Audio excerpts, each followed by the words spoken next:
Alors bienvenue sur la chaîne de Jacques le Pirate. Aujourd'hui je vais vous expliquer comment choisir des moules pour faire des moules marinières et je vais vous donner la véritable recette traditionnelle des moules marinières. C'est une poissonnière de 80 ans à Cancale qui m'avait donné cette recette et j'ai pu d'ailleurs la retrouver à 95% exactement la même recette sur un ancien livre de CAP de cuisine qu'on donnait à l'époque voilà, aux collégiens qui voulaient passer leur CAP de cuisine. Donc voilà. Comment choisir déjà vos moules? Alors la saison, c'est pas compliqué, hein. La saison des moules, moi je vous conseille franchement, moi je vous donne ce que j'ai appris dans mon métier, je vous donne le conseil, c'est à partir du mois de juillet jusqu'au mois de novembre, vous pouvez choisir vos moules. Au mois de juin, vous pouvez encore un petit peu en prendre, vous avez la moule de Saint-Brieuc, mais moi j'attends toujours juillet. Pourquoi? Parce que vous avez la moule du Mont-Saint-Michel qui pour moi est la meilleure des moules au niveau qualitatif et au niveau gustatif. Donc je vous ai pris de la moule du Mont-Saint-Michel, que vous pouvez voir comme ça. Elle est très belle, magnifique. Et donc maintenant je vais vous montrer. Je suppose que voilà, pour éplucher des moules, vous savez tous éplucher des moules, vous avez un petit filament. Alors le conseil d'achat aussi, je vais vous donner un véritable conseil qui paraît bénin, mais en fait qui est très important. La moule, il faut toujours l'acheter sale. Plus la moule sera sale, meilleure sera la qualité de cette moule. Pourquoi? Parce que vous avez un filament là. Le filament, c'est ce qui nourrit. Une fois que la moule est sortie de l'eau, c'est ce qui nourrit toujours la moule à l'intérieur. À partir du moment où vous achetez vos moules nettoyées, alors c'est sûr, vous allez me dire, c'est du boulot à gratter, oui, mais c'est le prix à payer pour être sûr d'avoir de la bonne moule avec un super goût. Il faut l'acheter vraiment sale avec le filament et tout pour la nettoyer soi-même. À partir du moment où vous faites ça, vous aurez en général jamais de soucis avec la qualité de votre moule. Autrement, vous grattez, vous enlevez les filaments, je ne vais pas vous apprendre à nettoyer les moules. Donc voilà les moules que vous avez ici. Donc au début, ce qu'il faut faire, vous mettez de l'eau à grande eau. Vous voyez, pour nettoyer une moule, c'est tout simple. Vous la passez comme ça entre vos mains. Voilà, elles sont déjà nettoyées, donc je vous montre juste la façon de faire. Bon là, je pense que tout le monde n'a rien de compliqué jusqu'à maintenant. Une fois que vous avez nettoyé vos moules, que vous les avez rincées avec un grand nettoyé sous grande eau froide, bien sûr, pas de l'eau chaude, vous nettoyez vos moules marinières, enfin vos moules qui ne sont pas encore marinières, et puis vous attaquez les moules de Jacques le Pirate. Alors, vous mettez vos moules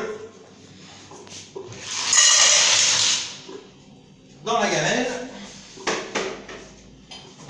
vous allumez bien sûr le feu, et après je vais vous expliquer directement les ingrédients qu'il va falloir mettre le temps que les moules s'ouvrent. Donc vous couvrez et vous attendez environ 6 à 7 minutes. Donc, voici les ingrédients. Alors, c'est pas compliqué, les ingrédients, vous avez, c'est pour 2 à 3 personnes. Là, j'ai 1,2 kg de moules pour 2 à 3 personnes. Vous avez les 3/4 d'un verre de muscadet, un muscadet bas de gamme, il n'y a pas de souci. Vous avez, donc moi je mets ça dans les petites bolées de cidre, les petites bolées de bretonne.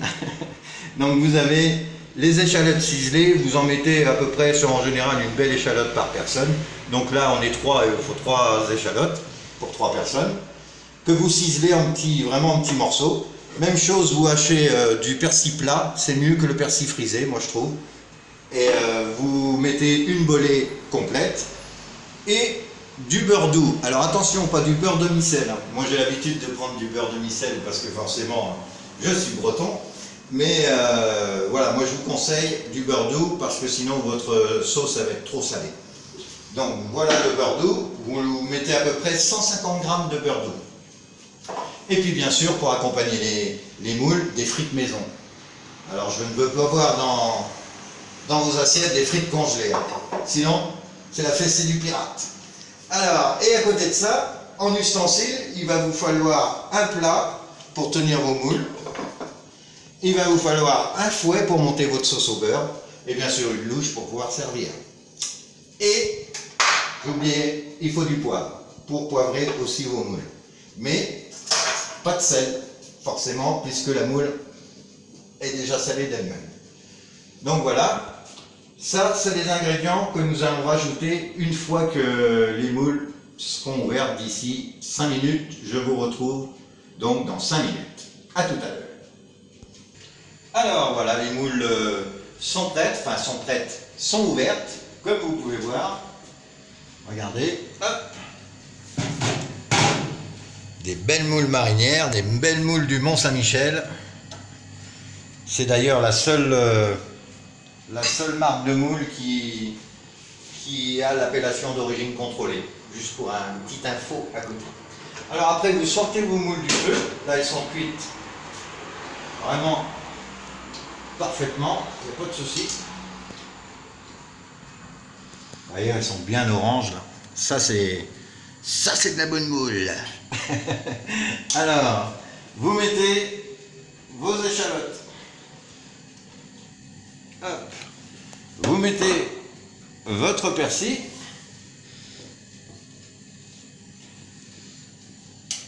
J'en avais fait un petit peu trop. Il faut mettre les 3/4 d'un bol, vous voyez, ça suffit.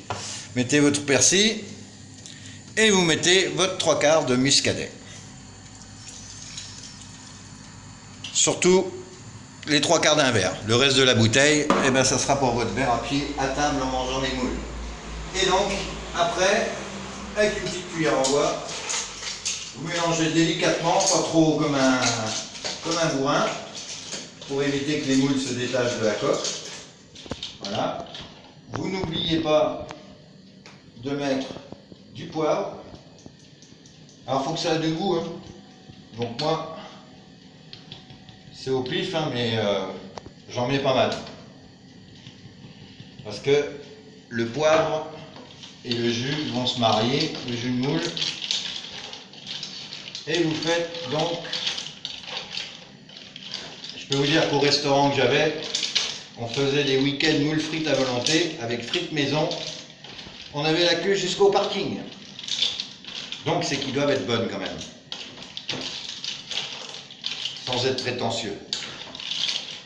Goûtez-les, faites la recette et vous verrez, c'est extra. Tout le monde, tous ceux qui la font. Le petit truc, il est à la fin. Jusque là, il y en a beaucoup qui font exactement pareil. Et c'est à la fin que tout va changer. Donc après, vous mettez vos moules encore à chauffer, mais 3-4 minutes. Mais là, pas couvert justement. De façon à ce que l'alcool s'évapore un peu de la gamelle. Du faitout, on va parler correctement. Et donc à côté, bah, comme vous pouvez voir, j'ai fait des frites. J'ai fait le premier bain de frites. Alors là, je ne l'ai pas fait comme je fais d'habitude. J'ai un petit truc aussi pour les frites maison. Si vous voulez avoir des frites bien croustillantes, là je ne l'ai pas fait parce que bah, je vous ai montré en présentation les ingrédients. Mais moi je fais toujours mon premier bain 1 heure avant de faire le deuxième. Donc si vous avez le temps, hein, eh ben, vous faites votre bain 1 heure avant d'avoir fait le deuxième et vous mettez une petite gousse d'ail dans l'huile de friture. Ça va vous donner un petit goût à la frite. Et une fois que vos frites sont... votre premier bain est fait, 1 heure après, vous faites votre deuxième bain et vous verrez, elles sont hyper croustillantes. Et donc voilà. Donc là, on est à peu près 20. Qu'est-ce que vous allez faire maintenant? Eh bien, je vais vous le dire. Vous allez tenir vos moules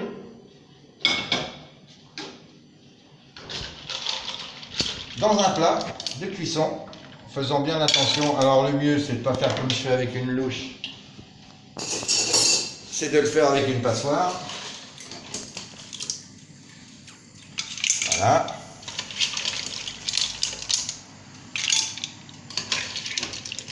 Là, vous mettez vos moules dans le plat. Hop. Alors là, on va se régaler. Hein. Hop. Et pour éviter que ces moules se dessèchent, vous mettez un petit papier alu juste dessus. Petit papier alu dessus, hop, c'est parti. Et vous tenez juste au four, mais vraiment chaud, léger, 100 degrés, pas plus. C'est vraiment pour tenir la moule chaude, et le papier alu, c'est pour pas qu'elle se dessèche. Voilà. Après, voilà le petit truc le plus important. Donc vous avez votre jus que vous allez faire bouillir. Vous faites bouillir votre jus. Donc une fois que le jus a bien bouilli, alors vous avez vos parcelles de beurre. Et donc vous voyez, là le jus commence ça commence à bouillir. Donc vous mettez la moitié déjà de votre parcelle de beurre. Hop. Et vous mélangez le tout. Et là c'est ce qu'on appelle monter la sauce marinière, monter au beurre la sauce marinière. Alors là pour l'instant vous faites fondre le beurre, juste en mélangeant tranquillement.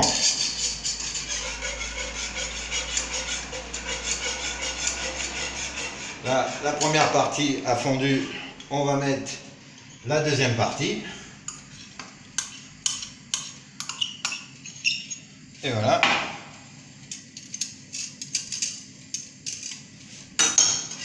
Et on continue.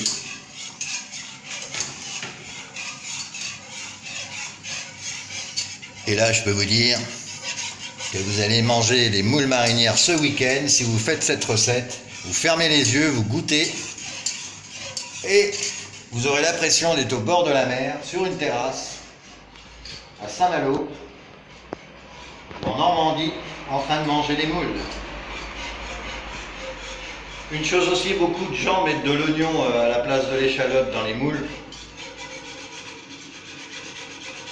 C'est de l'échalote, bon sang, c'est pas des oignons qu'on met. Enfin, chacun a sa recette. Et après, ben voilà.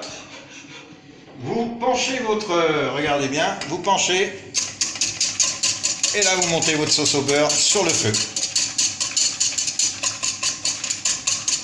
Et jusqu'à temps que la sauce devienne, alors faut pas hésiter. Même si c'est 5-10 minutes à fouetter, bah, peut-être pas quand même, mais 3-4 minutes à bien fouetter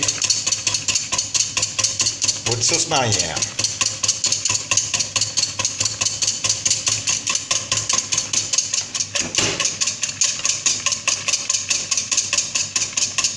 Alors pendant ce temps-là, normalement vous mettez votre deuxième bain de frites, déjà tourné.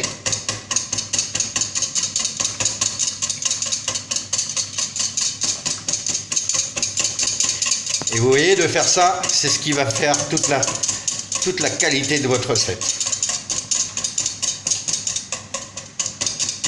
Et ça, c'est vraiment l'ancienne recette traditionnelle, puisque comme je vous dis, dans le livre de CAP des années 60-70, que moi j'ai réussi à me procurer, et ben monter la sauce au beurre, c'était vraiment la recette qu'on donnait, traditionnelle aux gens, pour faire des moules marinières.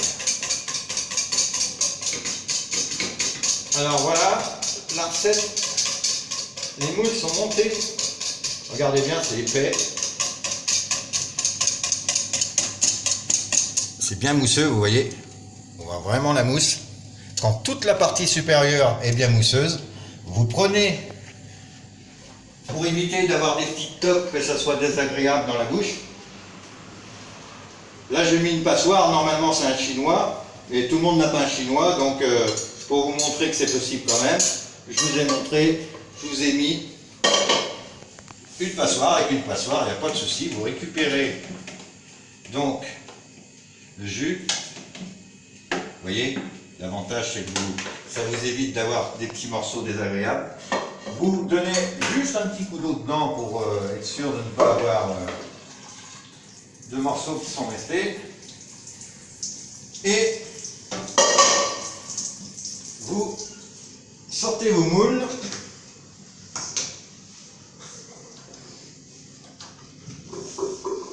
Hop, avec un torchon c'est mieux pour ne pas se brûler. Vous sortez vos moules qui sont tenus chauds. Si vous avez ouvert la fenêtre de la cuisine, vous la fermez. Ça évite de refroidir votre plat. Et vous versez la sauce sur les moules marinières. Vous faites votre deuxième bain de frites. Vous mettez un bon petit chablis ou un puits fumé à servir bien frais avec ça dans votre verre à pied. Les frites maison. Et voilà, comme demande le peuple, des frites et moules marinières maison traditionnelles. Donc j'espère que cette recette vous aura plu. N'hésitez pas à mettre vos commentaires si vous avez fait, moi je serais curieux de savoir ce que vous en pensez. Et n'hésitez pas non plus à cliquer sur abonner et sur la petite cloche à côté. C'est un clic gratuit, hein, c'est juste un clic de soutien à ma chaîne YouTube. Et le petit pouce bleu aussi sur ma chaîne YouTube, n'oubliez pas, c'est important, ça me permet de monter dans les référencements pour faire connaître ma chaîne.